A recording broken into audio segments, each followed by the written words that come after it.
does a high-pitched beep beep beep chime. In my kitchen eating a late dinner before going to bed.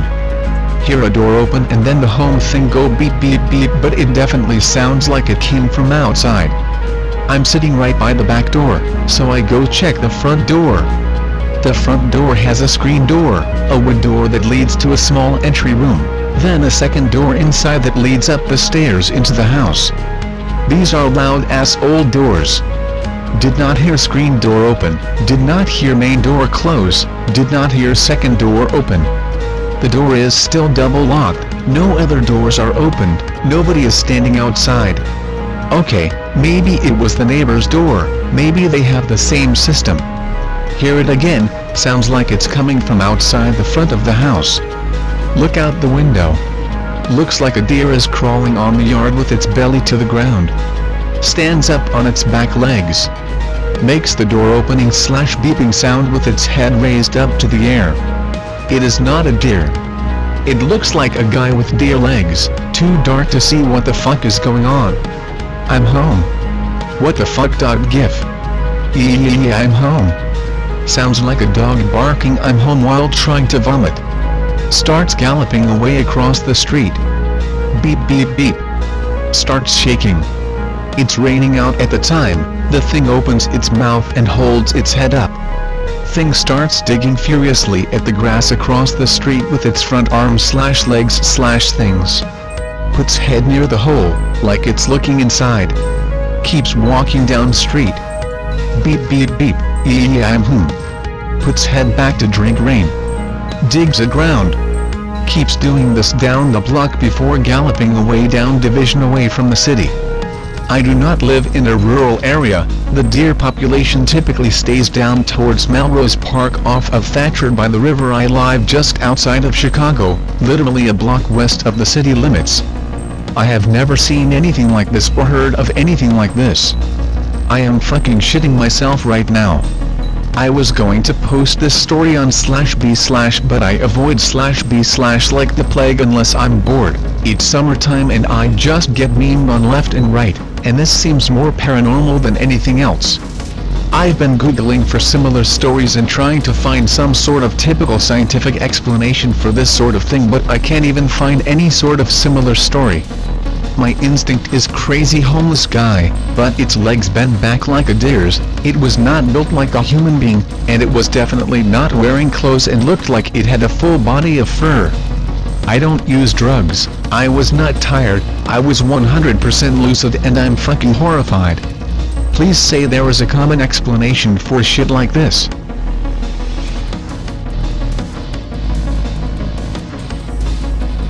I'm typing this in real time, so please be patient. Please excuse language mistakes. English is my third language. Be on a more traditional hog hunt with 3 friends and 6 well-trained dogs. I am armed with a drilling rifle with 2 7.62 by 54 barrels and 1 rifle for 16 gauge slug. One friend has the long hog pole and a toker of 7.62. Other friend uses some hunting rifle in .308 if I remember correctly. We know the hogs are narrow in a cornfield, since the owner told us how badly he wishes for someone to go out and remove them.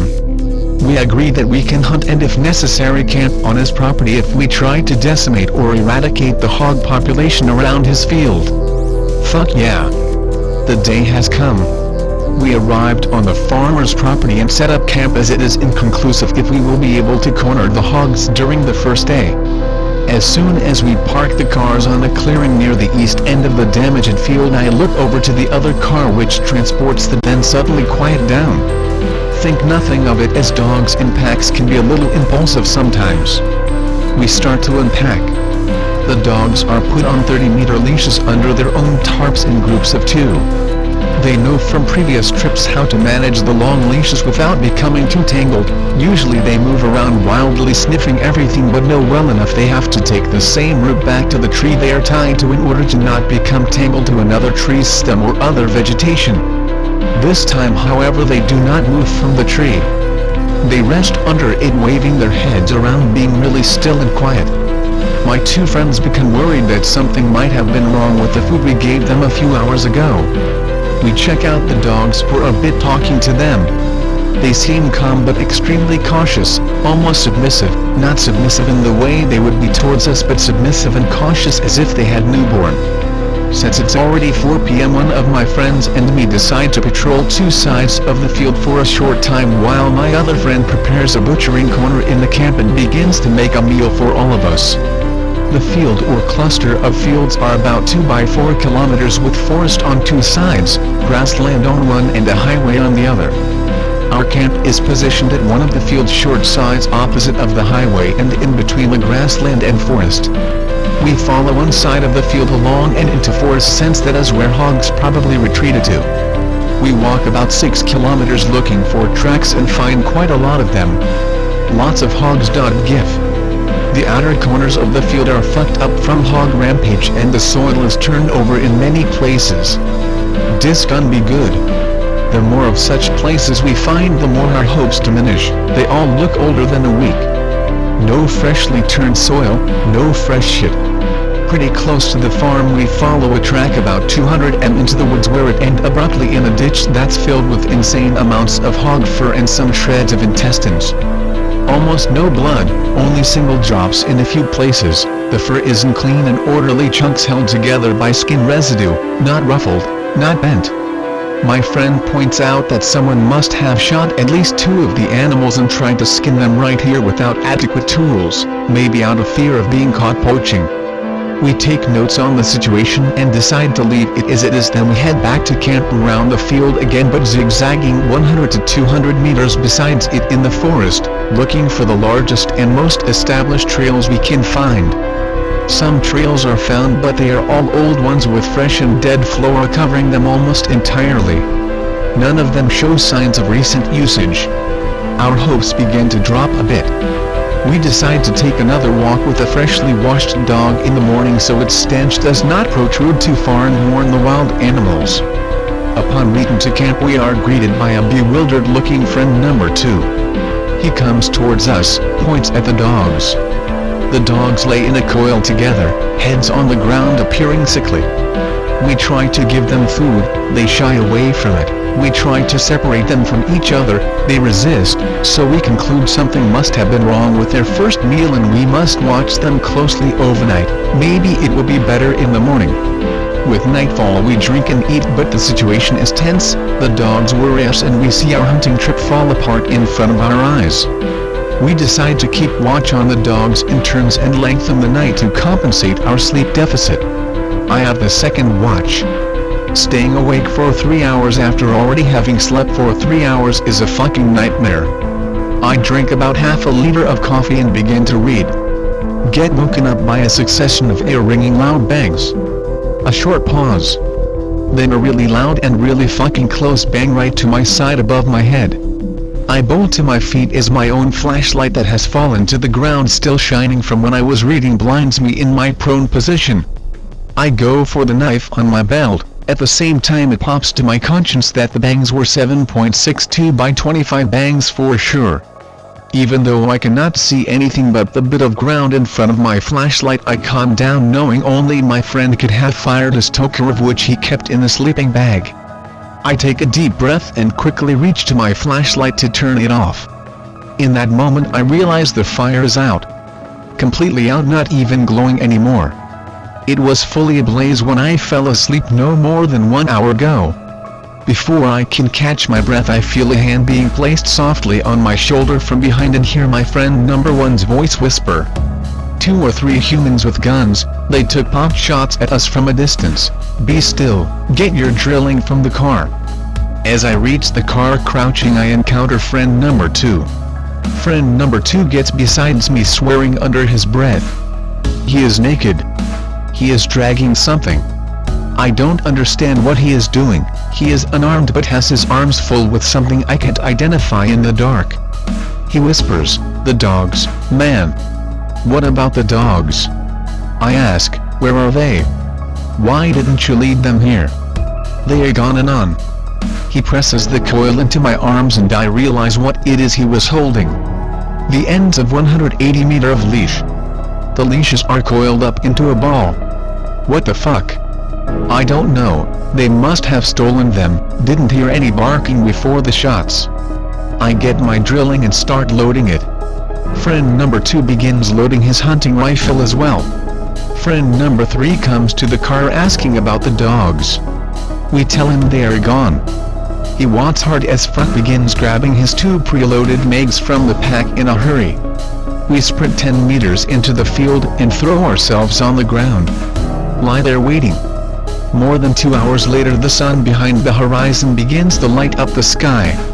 Nothing happened since the shots. It was eerily quiet during the entire time. We only spoke a few sentences during this tensest situation of my lifetime. As the sun passes over the horizon, we begin to scan the forest with our scopes. No movement for about an hour. Usually during this time deer can be seen frequently, not today. The birds appear to be very quiet, their calls are short, loud and sound nothing like the usual chirping in the morning. Maybe it's the paranoia, but it seems like all animals have deserted this area.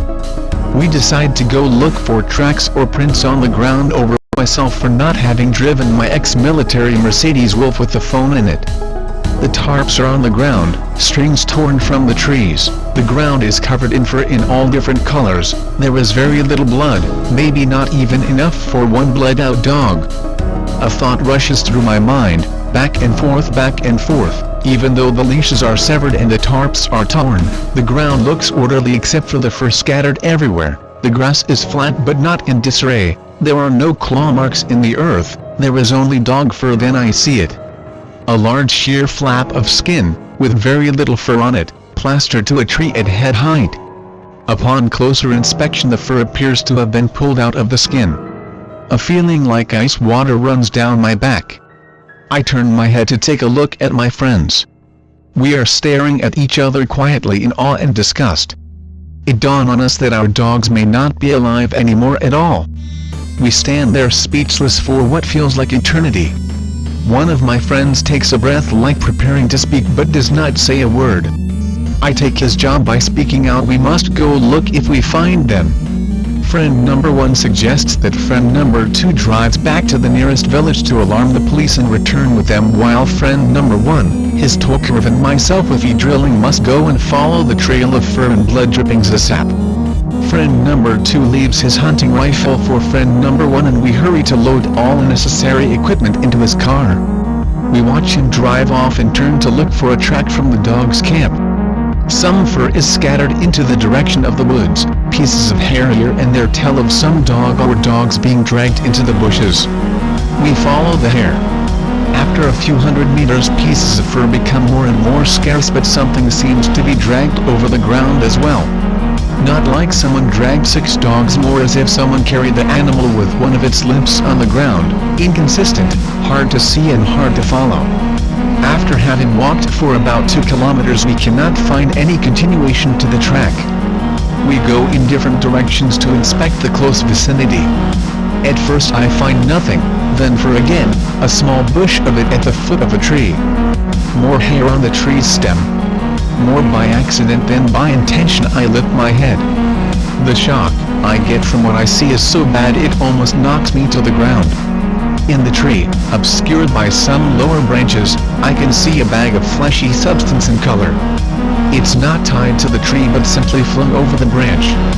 Bewildered I look around me just to discover more unidentifiable bags of flesh in the trees above me, some of them right in the treetops at least 15 to 20 meters high. I yell my friend's name, get behind the nearest tree and check the chain